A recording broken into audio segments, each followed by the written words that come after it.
Dal 2 al 3 luglio 2022 a Forni di Sopra si terrà Profumo di Resina, un simposio con i rinomati scultori che plasmeranno i tronchi dei larici che sono stati abbattuti dalla tempesta Vaia, rappresentando con la loro maestria e creatività l'immagine di Forni di Sopra, terra di scalpellini e collocata ai piedi delle Dolomiti friulane.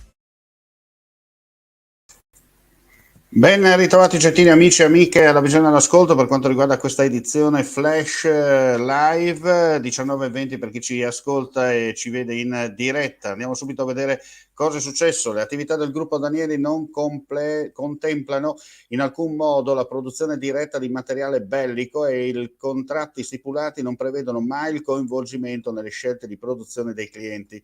Lo ha scritto il gruppo Danieli in una nota diramata oggi, dopo che nella serata di ieri il Ministero della Difesa ucraino sul suo account Twitter aveva criticato la società basata in Friuli, sostenendo che essa collabora ancora con gli stabilimenti russi, fornendo attrezzature per la produzione di sottomarini nucleari e blindature per carri armati. Nonostante i primi razionamenti di acqua lungo il fiume Meduna in provincia di Pordenone, la situazione resta assolutamente di emergenza e quanto emerge dal consorzio di bonifica Celina Meduna, che da lunedì ha ridotto da 2 a 1 sola ora per ettaro al giorno l'irrigazione nei campi bagnati con l'acqua del torrente.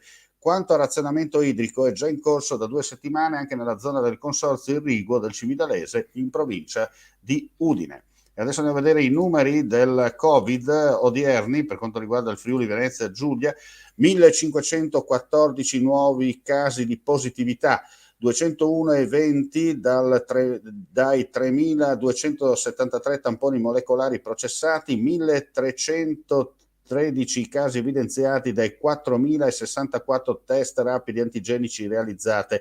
Le persone ricoverate in terapia intensiva sono 7, i pazienti ospedalizzati in altri reparti 99. Nella giornata odierna si registrano 3 decessi. Ora cambiamo completamente argomento, parliamo di trasporti, novità per quanto riguarda la presenza dei mezzi pesanti.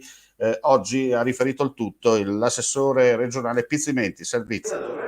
Assessore Pizzimenti, un provvedimento apripista del Friuli Venezia Giulia che ha richiesto un confronto con la Commissione europea. Sì, un confronto anche lungo perché è durato qualche anno, dal 2019 che stiamo tentavamo di ottenere questo risultato. Siamo i primi in Italia, anzi i primi in Europa, che per dire la verità ci stanno anche richiedendo di copiare quello che stiamo facendo, Spagna e Lussemburgo in particolare, quindi un grande risultato per un grande traguardo che noi chiedevamo da tempo ma che finalmente è arrivato. Un provvedimento che tutela i cittadini, tutela l'ambiente e aiuta le imprese. Si tutela un po' tutti perché il trasporto delle brame, per esempio in questo caso da camion, quindi da gomma a ferro, quindi ferrovia, ma anche a nave, dà la possibilità di minor incidenti sulla strada, minore inquinamento, maggior sicurezza, certezza del trasporto da una parte all'altra, quindi tanti obiettivi in un colpo solo. Un investimento di 15 milioni di euro. Assolutamente sì, 15 milioni di euro in 3 anni sono cifre importanti sulle quali ovviamente investiamo, ma con la certezza di ottenere un risultato importante. Basti pensare che riusciamo a togliere dalla strada oltre 70.000 camion all'anno, quindi un numero fondamentale per la sicurezza, la salute dei nostri cittadini. È tutto, grazie per l'ascolto. Ulteriori news sul nostro sito friulitv.net. Alla prossima.